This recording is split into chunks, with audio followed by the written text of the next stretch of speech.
ಆಕಾಶವಾಣಿ ಪ್ರದೇಶ ಸಮಾಚಾರ ಓದುತ್ತಿರುವವರು ರೇಖಾ ನಾಯ್ಕರ್. ಮುಖ್ಯಾಂಶಗಳು: ಮಳೆ ಆಧಾರಿತ ಬೆಳೆ ಬೆಳೆಯದಂತೆ ರೈತರಿಗೆ ಮುಖ್ಯಮಂತ್ರಿ ಡಿಕೆ ಶಿವಕುಮಾರ್ ಮನವಿ. ರಾಜ್ಯದಲ್ಲಿ ಬರ ಪರಿಸ್ಥಿತಿ, ಬೆಳೆ ಹಾನಿಯ ವೈಜ್ಞಾನಿಕ ಸಮೀಕ್ಷೆ ನಡೆಸುವಂತೆ ಸರ್ಕಾರಕ್ಕೆ ಪ್ರತಿಪಕ್ಷ ನಾಯಕ ಆರ್ ಅಶೋಕ್ ಪತ್ರ. ಸರ್ಕಾರದಿಂದ ಗ್ರಾಮೀಣ ಕುಡಿಯುವ ನೀರಿಗೆ 117 ಕೋಟಿ ರೂಪಾಯಿ ಬಿಡುಗಡೆ. ಪೊಲೀಸ್ ಇಲಾಖೆಯ ಮಾಹಿತಿ ಹಂಚಿಕೆಗೆ ಏಕೀಕೃತ ಮಾರ್ಗಸೂಚಿ, ಗೃಹ ಸಚಿವ ಪ್ರಿಯಾಂಕ್ ಖರ್ಗೆ. ಗ್ಯಾರಂಟಿ ಯೋಜನೆ ಕಡಿತಗೊಳಿಸುವ ಭೀತಿ ನೆಪವೊಡ್ಡಿ ಎಸ್ಐಆರ್ ದುರ್ಬಳಕೆ, ಕೇಂದ್ರ ಸಚಿವ ಎಚ್ಡಿ ಕುಮಾರಸ್ವಾಮಿ ಆರೋಪ. ಜಿಲ್ಲಾ ಉಸ್ತುವಾರಿ ಸಚಿವರು ತಿಂಗಳ ಮೊದಲ ಮತ್ತು ಮೂರನೇ ಶನಿವಾರ ಪ್ರಜಾ ಸೇವೆ ಕಾರ್ಯನಿರ್ವಹಿಸಬೇಕು ಎಂದು ಮುಖ್ಯಮಂತ್ರಿ ಡಿಕೆ ಶಿವಕುಮಾರ್ ತಿಳಿಸಿದ್ದಾರೆ. ವಿಧಾನಸೌಧದಲ್ಲಿ ಇಂದು ನಡೆದ ಸಂಪುಟ ಸಭೆಯ ಬಳಿಕ ಸುದ್ದಿಗಾರರೊಂದಿಗೆ ಮಾತನಾಡಿದ ಮುಖ್ಯಮಂತ್ರಿ, ಎಲ್ಲಾ ಸಚಿವರು ಕ್ಷೇತ್ರಗಳಿಗೆ ತೆರಳಿ ಶಾಸಕರ ಜೊತೆ ಜನರ ಸಮಸ್ಯೆ ಆಲಿಸಬೇಕು ಎಂದು ತಿಳಿಸಿದ್ದಾರೆ.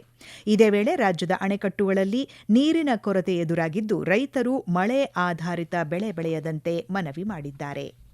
ನೀರಿಗೆ ಮತ್ತು ವಿದ್ಯುತ್ ಶಕ್ತಿಗೆ ಎರಡಕ್ಕೂ ಕೂಡ ದೊಡ್ಡ ಅಭಾವ ಬರುವಂತ ಎಲ್ಲ ವಾತಾವರಣಗಳು ಕೂಡ ಕಾಣ್ತಾ ಇದೆ. ತುಂಗಭದ್ರಾ, ಘಟ್ಟಪ್ರಭಾ, ಮಲ್ಲಪ್ರಭಾ, ಆಲಮಟ್ಟಿ, ನಾರಾಯಣಪುರ, ವಾಣವಿಲಾಸ್ ಇಲ್ಲಿ ಝೀರೋ ಇನ್ಫ್ಲೋ ಇದೆ. ಲಾಸ್ಟ್ ಟೈಮ್ 88 ಇತ್ತು ಹೇಮಾವತಿಗೆ, ಇವಾಗ 40ಕ್ಕೆ ಬಂದಿದೆ. KRS 100 ಇತ್ತು, 22ರಲ್ಲಿದೆ.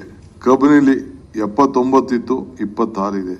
ಈ ರೀತಿ 20%ಗೆ ಇನ್ಫ್ಲೋ ಹಿಡಿದಿದೆ. ರೈತರು ನಿಮ್ಮ ಬೆಳೆಗಳಲ್ಲಿ ಹಾಕೊಳ್ಬೇಕಾದ್ರೆ ಈ ನೀರನ್ನು ನಂಬ್ಕೊಂಡು ನೀವು ಬೆಳೆ ಹಾಕೊಳಕ್ ಹೋಗ್ಬೇಡಿ. ಮುಂದಿನ ದಿನದ ಮಳೆನ ಗಮನದಲ್ಲಿ ಆಧಾರನ ಇಟ್ಕೊಂಡೇ ನೀವು ಯೋಚನೆ ಮಾಡಬೇಕು. ಡ್ಯಾಮ್ಗಳು ಫಿಲ್ ಆಗುವವರೆಗೂ ಕೂಡ ಬೆಳೆಗಳ ಬಗ್ಗೆ ನೀವು ಆಲೋಚನೆ ಮಾಡಕ್ ಹೋಗ್ಬೇಡಿ.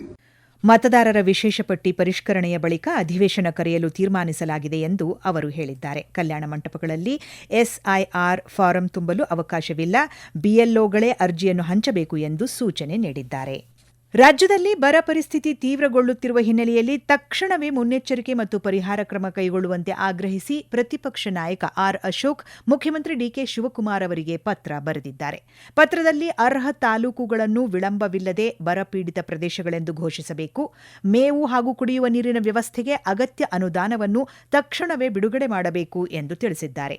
ಗ್ರಾಮೀಣ ಭಾಗದಲ್ಲಿ ಉದ್ಯೋಗ ಖಾತರಿ ಯೋಜನೆಗಳನ್ನು ಪೂರ್ಣ ಪ್ರಮಾಣದಲ್ಲಿ ಅನುಷ್ಠಾನಗೊಳಿಸಿ ಕೃಷಿ ಕಾರ್ಮಿಕರ ವಲಸೆಯನ್ನು ತಡೆಯಬೇಕು ಎಂದು ಒತ್ತಾಯಿಸಿದ್ದಾರೆ.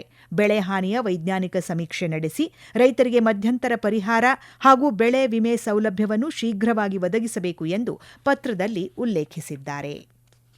ರಾಜ್ಯದಲ್ಲಿ ಎಲ್ ನೀನೋ ಪ್ರಭಾವದಿಂದ ಮಳೆ ಕೊರತೆಯಾಗಿದ್ದು, ಗ್ರಾಮೀಣ ಕುಡಿಯುವ ನೀರಿಗೆ ಸರ್ಕಾರ 117 ಕೋಟಿ ರೂಪಾಯಿ ಬಿಡುಗಡೆ ಮಾಡಿದೆ. ಬೆಂಗಳೂರಿನಲ್ಲಿ ಇಂದು ಸುದ್ದಿಗಾರರೊಂದಿಗೆ ಮಾತನಾಡಿದ ಗ್ರಾಮೀಣಾಭಿವೃದ್ಧಿ ಸಚಿವ ಈಶ್ವರ್ ಬಿ ಖಂಡ್ರೆ, ನೀರು ಪೂರೈಕೆಗೆ ಹಣದ ಕೊರತೆ ಇಲ್ಲ ಎಂದು ಸ್ಪಷ್ಟಪಡಿಸಿದ್ದಾರೆ. ಈಗಾಗಲೇ ಸುಮಾರು 85 ಕೋಟಿ ರೂಪಾಯಿಗಳ ಕ್ರಿಯಾ ಯೋಜನೆ ರೂಪಿಸಲಾಗಿದ್ದು, 30 ಕೋಟಿ ರೂಪಾಯಿ ವೆಚ್ಚ ಮಾಡಲಾಗಿದೆ. ನೀರಿನ ಸಮಸ್ಯೆ ಇರುವ ಭಾಗಗಳಲ್ಲಿ ಕುಡಿಯುವ ನೀರು ಪೂರೈಕೆಗೆ ತೊಂದರೆಯಾಗದಂತೆ ಕ್ರಮ ವಹಿಸಲಾಗಿದೆ ಎಂದು ಹೇಳಿದ್ದಾರೆ.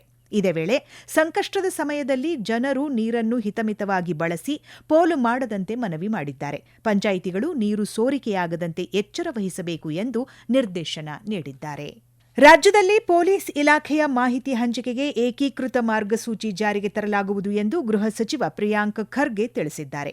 ರಾಜ್ಯದ ಪೊಲೀಸ್ ಠಾಣೆಗಳು, ಜಿಲ್ಲಾ ಪೊಲೀಸ್ ಕಚೇರಿಗಳು, ನಗರ ಪೊಲೀಸ್ ಆಯುಕ್ತಾಲಯಗಳು ಹಾಗೂ ವಿಶೇಷ ಘಟಕಗಳು ಮಾಧ್ಯಮಗಳಿಗೆ ಮಾಹಿತಿ ನೀಡುವ ಸಂದರ್ಭದಲ್ಲಿ ಏಕೀಕೃತ ವಿಧಾನ ಅನುಸರಿಸಲು ನಿರ್ಧರಿಸಲಾಗಿದೆ. ಇದರಿಂದ ತಪ್ಪು ಮಾಹಿತಿ ಹರಡುವುದನ್ನು ತಡೆಯುವ ಜೊತೆಗೆ ತನಿಖೆಯ ಗೌಪ್ಯತೆ ಕಾಪಾಡಲು ಸಹಾಯವಾಗಲಿದೆ ಎಂದು ಸ್ಪಷ್ಟಪಡಿಸಿದ್ದಾರೆ.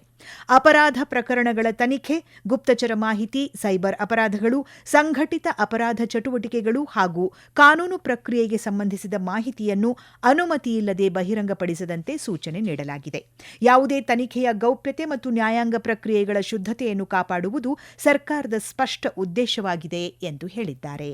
ಬೆಂಗಳೂರು ದಕ್ಷಿಣ ತಾಲೂಕಿನ ಮಾದಪಟ್ಟಣದಲ್ಲಿ ನಡೆದ ದುರಂತಕ್ಕೆ ಕ್ವಾರಿ ಸ್ಥಳದಲ್ಲಿ ಕಾರ್ಯನಿರ್ವಹಿಸುತ್ತಿದ್ದ ಅಗೆಯುವ ಯಂತ್ರವು ಮೇಲಿನಿಂದ ಬಂಡೆಯನ್ನು ತಳ್ಳಿದ್ದು ಕಾರಣ ಎಂದು ಕೇಂದ್ರ ವಲಯ ಐಜಿಪಿ ಎಸ್ ಗಿರೀಶ್ ಸ್ಪಷ್ಟಪಡಿಸಿದ್ದಾರೆ. ದುರಂತ ಸ್ಥಳಕ್ಕೆ ಭೇಟಿ ನೀಡಿ ಪರಿಶೀಲನೆ ನಡೆಸಿದ ಬಳಿಕ ಸುದ್ದಿಗಾರರೊಂದಿಗೆ ಮಾತನಾಡಿದ ಅವರು, ಸ್ಥಳದಲ್ಲಿ 2 ಕ್ವಾರಿಗಳಿದ್ದು, ಮೇಲಿನ ಕ್ವಾರಿಯಲ್ಲಿ ಕಾರ್ಯನಿರ್ವಹಿಸುತ್ತಿದ್ದ ಯಂತ್ರ ತಳ್ಳಿದ ಬಂಡೆಯು ಕೆಳಗಿನ ಕ್ವಾರಿಯಲ್ಲಿದ್ದ ಕಾರ್ಮಿಕರ ಮೇಲೆ ಬಿದ್ದು ಘಟನೆ ಸಂಭವಿಸಿದೆ ಎಂದು ಹೇಳಿದ್ದಾರೆ. ಒಟ್ಟು 16 ಕಾರ್ಮಿಕರು ಕ್ವಾರಿಯಲ್ಲಿದ್ದು, 7 ಮಂದಿ ಸಿಬ್ಬಂದಿ ಸ್ಥಳದಲ್ಲೇ ಸಾವನ್ನಪ್ಪಿದ್ದಾರೆ ಎಂದು ಅವರು ಮಾಹಿತಿ ನೀಡಿದ್ದಾರೆ. ಈ ನಡುವೆ ಮುಖ್ಯಮಂತ್ರಿ ಡಿಕೆ ಶಿವಕುಮಾರ್ ಬೆಂಗಳೂರಿನ ಖಾಸಗಿ ಆಸ್ಪತ್ರೆಗೆ ತೆರಳಿ ದುರಂತದಲ್ಲಿ ಗಾಯಗೊಂಡ ಗಾಯಾಳುಗಳ ಆರೋಗ್ಯ ವಿಚಾರಿಸಿದ್ದಾರೆ. ಪ್ರದೇಶ ಸಮಾಚಾರ ಕೇಳುತ್ತಿದ್ದೀರಿ. ನಮ್ಮ ಎಲ್ಲಾ ರಾಷ್ಟ್ರೀಯ ವಾರ್ತೆಗಳು ಹಾಗೂ ಪ್ರದೇಶ ಸಮಾಚಾರ ಈಗ ಆಕಾಶವಾಣಿ ನ್ಯೂಸ್ ಕನ್ನಡ ಯೂಟ್ಯೂಬ್ ಚಾನೆಲ್ನಲ್ಲಿ ಲಭ್ಯ.